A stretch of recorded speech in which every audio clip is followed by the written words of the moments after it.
حضور صلی اللہ علیہ وآلہ وسلم کے زمانے میں ایک نوجوان کافر جو بہت غریب تھا، وہ حضور صلی اللہ علیہ وآلہ وسلم کی خدمت میں حاضر ہوا تو وہ مسلمان ہو گیا۔ حضور صلی اللہ علیہ وآلہ وسلم نے اس کا نکاح کروا دیا، مگر وہ صحابی اپنی بیوی کے ساتھ رات نہیں گزارتا تھا۔ لڑکی کے والد نبی کریم صلی اللہ علیہ وآلہ وسلم کے پاس حاضر ہوئے۔ آپ صلی اللہ علیہ وآلہ وسلم نے اس نوجوان کو بلایا اور پوچھا، تمہیں کس چیز نے بیوی کے قریب جانے سے روکا ہوا ہے؟ اس نے عرض کیا، بسم اللہ الرحمن الرحیم۔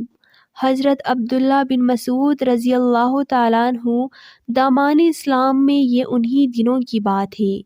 ابھی چند ہی دن اعلان نبوت کو گزرے تھے اور گنتی کے چند افراد ہی مسلمان ہوئے تھے۔ جو 6-7 لوگ مسلمان ہوئے تھے وہ بھی چھپ چھپ کر نمازیں پڑھا کرتے تھے۔ ایسا ہی کوئی دن تھا۔ حضرت عبداللہ بن مسعود رضی اللہ تعالیٰ عنہ اس دن کا واقعہ بیان کرتے ہیں کہ میں ایک نوجوان لڑکا تھا اور عقبہ بن ابی معیط کی بکریاں چرایا کرتا تھا۔ ایک دن میں بکریاں چرا کر آ رہا تھا کہ رسول اللہ صلی اللہ علیہ وآلہ وسلم اور ابوبکر صدیق رضی اللہ تعالیٰ عنہ کا ادھر سے گزر ہوا۔ وہ میرے پاس آئے اور کہنے لگے، اے لڑکے، کیا تمہارے پاس کچھ دودھ پینے کے لیے ہے؟ میں نے عرض کیا، میرے پاس یہ بکریاں امانت ہیں، میں آپ لوگوں کو دودھ نہیں پلا سکتا۔ رسول اللہ صلی اللہ علیہ وآلہ وسلم نے ارشاد فرمایا، کیا تمہارے پاس کوئی ایسی بکری بھی ہے جس نے ابھی بچہ نہیں جنا؟ میں نے عرض کیا، جی ہے۔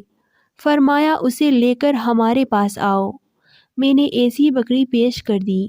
حضرت ابوبکر رضی اللہ تعالیٰ عنہ نے اسے باندھ دیا اور حضور صلی اللہ علیہ وآلہ وسلم نے اس کے تھنوں پر ہاتھ لگا کر دعا فرمائی۔ بکری کے تھن دودھ سے بھر گئے۔ حضرت ابوبکر رضی اللہ تعالیٰ عنہ کہیں سے پیالے جیسا ایک پتھر اٹھا کر لائے، اس میں بکری کا دودھ نکالا۔ پہلے آپ صلی اللہ علیہ وآلہ وسلم نے دودھ پیا، پھر ابوبکر رضی اللہ تعالیٰ عنہ نے پیا، پھر میں نے پیا۔ اس کے بعد رسول اللہ صلی اللہ علیہ وآلہ وسلم نے بکری کے تھن سے مخاطب ہو کر فرمایا، اے تھن سکڑ جا۔ وہ تھن ایسے ہی ہو گئے جیسے تھے۔ اس واقعے کے بعد میں رسول صلی اللہ علیہ وآلہ وسلم کی خدمت میں حاضر ہوا اور عرض کیا کہ مجھے بھی یہ اچھی بات یعنی قرآن سکھلا دیجیے۔ آپ صلی اللہ علیہ وآلہ وسلم نے ارشاد فرمایا کہ تم ایک سیکھے سکھلائے لڑکے ہو۔ چنانچہ میں نے رسول اللہ صلی اللہ علیہ وآلہ وسلم کے زبان مبارک سے سن کر قرآن کریم کی 70 سورتیں یاد کیں جن میں میرا کوئی ثانی نہیں تھا۔ حدیث شریف میں ایک دوسرے شخص کا واقعہ بھی آتا ہے۔ کفر و اسلام کی جنگ جاری ہے۔ اس دوران ایک کافر شخص حضور صلی اللہ علیہ وآلہ وسلم کی خدمت میں حاضر ہو کر عرض کرتا ہے، حضور، اگر میں مسلمان ہو جاؤں تو کیا مجھے جنت مل جائے گی؟ فرمایا، ہاں۔ چنانچہ اس شخص نے کلمہ پڑھ لیا اور جہاد میں شریک ہو گیا۔ پھر وہ لڑتے لڑتے شہادت کے مرتبے پر فائز ہو گیا، حالانکہ ابھی تک نہ اس نے کوئی نماز پڑھی تھی، نہ روزہ رکھا تھا اور نہ کوئی دوسرا عمل کیا تھا۔ حضور صلی اللہ علیہ وآلہ وسلم نے اس کے متعلق فرمایا، عملاً قلیلاً و اجراً اکثراً۔ اس شخص نے عمل تو تھوڑا کیا مگر اسے اجر بہت زیادہ مل گیا۔ ایسے ہی لوگوں کے چھوٹے چھوٹے اعمال بڑے بڑے گناہوں کا کفارہ بن جائیں گے اور وزن بھی بھاری ہو جائیں گے۔ حضرت عبداللہ ابن عباس رضی اللہ تعالیٰ عنہ فرماتے ہیں، ایک نوجوان یمن کا رہنے والا تھا، مشرک تھا اور بہت غریب بھی تھا۔ اس کی زندگی کا ساز و سامان صرف بدن ڈھانپنے کے کپڑے تھے۔ دن کا وقت درختوں کے سائے میں پناہ لیتا اور رات ہوتی تو کسی پتھر کے اوڑ میں جا کر رات بسر کر لیتا۔ اس نوجوان تک خبر پہنچی کہ عرب میں اللہ کے آخری نبی حضرت محمد صلی اللہ علیہ وآلہ وسلم نے اعلان نبوت فرمایا ہے۔ اس کے دل میں شوق پیدا ہوا۔ نوجوان تھا، جسم میں طاقت تھی، چنانچہ پیدل ہی سفر کرتے ہوئے مدینہ منورہ پہنچ گیا۔ حضرت محمد مصطفیٰ صلی اللہ علیہ وآلہ وسلم کی خدمت باسعادت میں حاضر ہوا، کلمہ پڑھا اور صحابہ کرام رضوان اللہ علیہم اجمعین کی صف میں شامل ہو گیا۔ نبی اکرم نور مجسم صلی اللہ علیہ وآلہ وسلم نے انہیں اہل صوفہ میں شامل فرمایا۔ مسجد نبوی شریف میں ایک چبوترا تھا جسے صوفہ کہتے ہیں۔ دور دراز سے ہجرت کر کے آنے والے غریب صحابہ کرام علیہم اجمعین اس چبوترے پر رہتے اور دن رات حضرت محمد مصطفیٰ صلی اللہ علیہ وآلہ وسلم سے علم دین سیکھتے اور ذکر و فکر میں مشغول رہا کرتے تھے۔ چنانچہ یہ یمنی صحابی بھی اہل صوفہ کے ساتھ مل گئے، حضور صلی اللہ علیہ وآلہ وسلم کی خدمت میں حاضر رہ کر علم دین سیکھا کرتے تھے۔ کچھ ہی عرصے میں انہوں نے قرآن کریم کی مکمل 4 سورتیں سیکھ لی۔ ایک دن یہ حاضر دربار ہوئے اور عرض کیا، یا رسول اللہ صلی اللہ علیہ وآلہ وسلم، میرا نکاح کروا دیجیے۔ آپ صلی اللہ علیہ وآلہ وسلم نے فرمایا، کیا تمہارے پاس مال ہے؟ عرض کیا، یا رسول اللہ صلی اللہ علیہ وآلہ وسلم، مجھے قرآن کریم کی 4 سورتیں یاد ہیں اور آپ ہی کا ارشاد ہے کہ قرآن مل جائے تو کوئی فاقہ نہیں رہتا۔ حضور اقدس صلی اللہ علیہ وآلہ وسلم نے خوش ہو کر فرمایا، تم نے سچ کہا۔ پھر آپ صلی اللہ علیہ وآلہ وسلم نے انہیں قبیلہ بنو سلمہ کے ایک گھر نکاح کا پیغام دے کر بھیجا۔ یہ وہاں پہنچے اور آپ صلی اللہ علیہ وآلہ وسلم کے بتائے ہوئے طریقے کے مطابق لڑکی کے والد تک پیغام پہنچایا۔ یہ لڑکی کے والد بھی صحابی تھے، لہٰذا پیغام مصطفیٰ صلی اللہ علیہ وآلہ وسلم سن کر فوراً کہا، میں نے سنا اور اطاعت کی۔ ان صحابی رضی اللہ تعالیٰ عنہ نے پیغام مصطفیٰ صلی اللہ علیہ وآلہ وسلم سنا، اپنی بیٹی کو ساتھ لیا اور برگاہ رسالت صلی اللہ علیہ وآلہ وسلم میں حاضر ہوئے اور اس یمنی صحابی رضی اللہ تعالیٰ عنہ کے ساتھ اپنی بیٹی کا نکاح کر دیا۔ اب نبی اکرم نور مجسم صلی اللہ علیہ وآلہ وسلم نے لڑکی کے والد کو رخصتی کی تیاری کا حکم دے دیا۔ حکم عالی پر فوراً عمل کیا گیا۔ رات ہوئی، وہ صحابی رضی اللہ تعالیٰ عنہ کمرے میں آئے، دیکھا خوبصورت قالین بچھا ہے، بہترین بستر لگا ہوا ہے، چراغ روشن ہے۔ یہ دیکھ کر انہیں ماضی کی یاد آ گئی۔ قالین دیکھا تو خیال آیا، ایک وقت تھا جب میں زمین پر درختوں کے سائے میں زندگی گزارتا تھا۔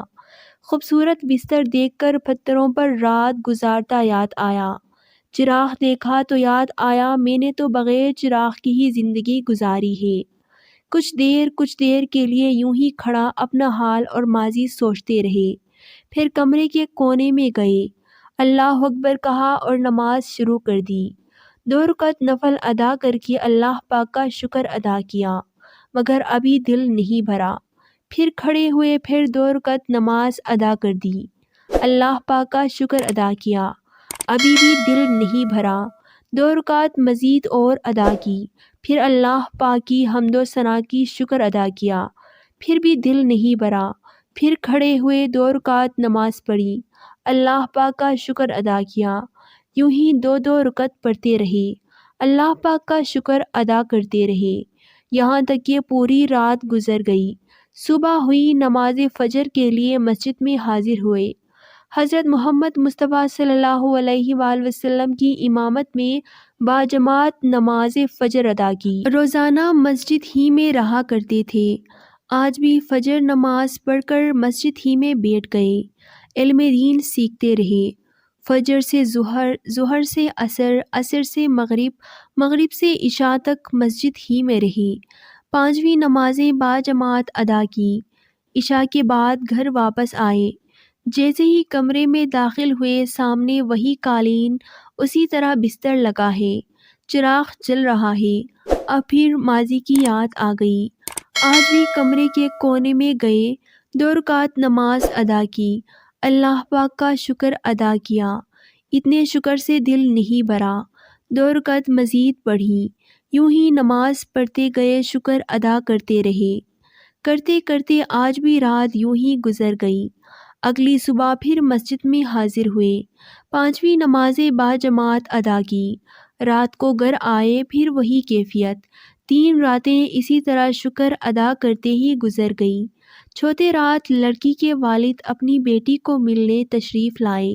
بیٹی کا حال پوچھا تو بیٹی نے بتایا کہ میرے شوہر رات کو آتے ہیں، کمرے کے کونے میں کھڑے ہو کر نماز پڑھتے ہیں اور اللہ پاک کا شکر ادا کرتے ہوئے ساری رات گزار دیتے ہیں۔ والد صاحب نے یہ بات سنی تو بارگاہ رسالت صلی اللہ علیہ وآلہ وسلم میں حاضر ہوئے اور ساری بات عرض کی۔ پیارے آقا سردار انبیاء صلی اللہ علیہ وآلہ وسلم نے یمنی صحابی کو بلا کر پوچھا، تمہیں کس چیز نے تمہاری زوجہ سے دور رکھا ہے؟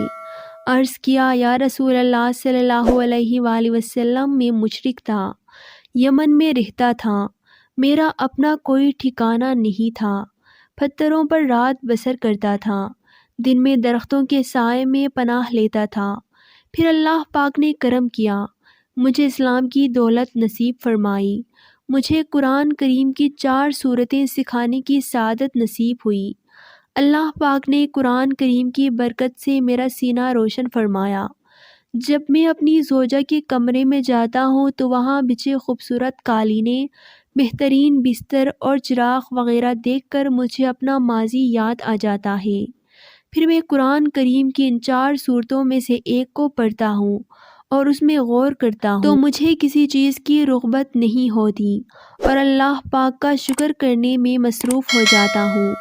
حضرت محمد صلی اللہ علیہ وآلہ وسلم نے پوچھا، وہ کون سی صورت تھی؟ اس پر ان صحابی رضی اللہ تعالیٰ عنہ نے ارشاد فرمایا اور قرآن کریم کی تلاوت شروع کی۔ ترجمہ، تمہیں غافل رکھا مال کی زیادہ طلبی نے، یہاں تک کہ تم نے قبروں کا منہ دیکھا۔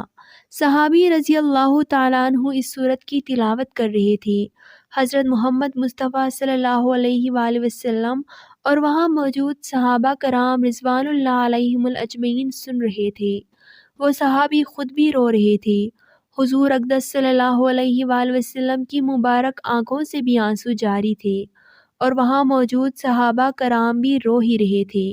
یمنی صحابی نے سورہ تکاثر پوری پڑھی، پھر عرض کیا، یا رسول اللہ صلی اللہ علیہ وآلہ وسلم، میرے لیے دعا فرمائیے۔ حضرت محمد مصطفیٰ صلی اللہ علیہ وآلہ وسلم نے ان کے لیے دعا فرمائی، یا اللہ اس کی بہت مغفرت فرما، اسے تھوڑے پر شکر ادا کرنے والا بنا اور اسے اپنی رحمت سے مالا مال فرما۔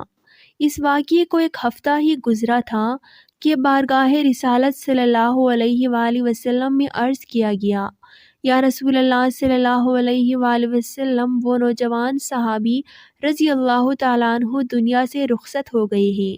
حضور اقدس صلی اللہ علیہ وآلہ وسلم نے کلمہ طیبہ پڑھا اور فرمایا، تجہیز و تکفین سے فارغ ہو کر مجھے خبر دو۔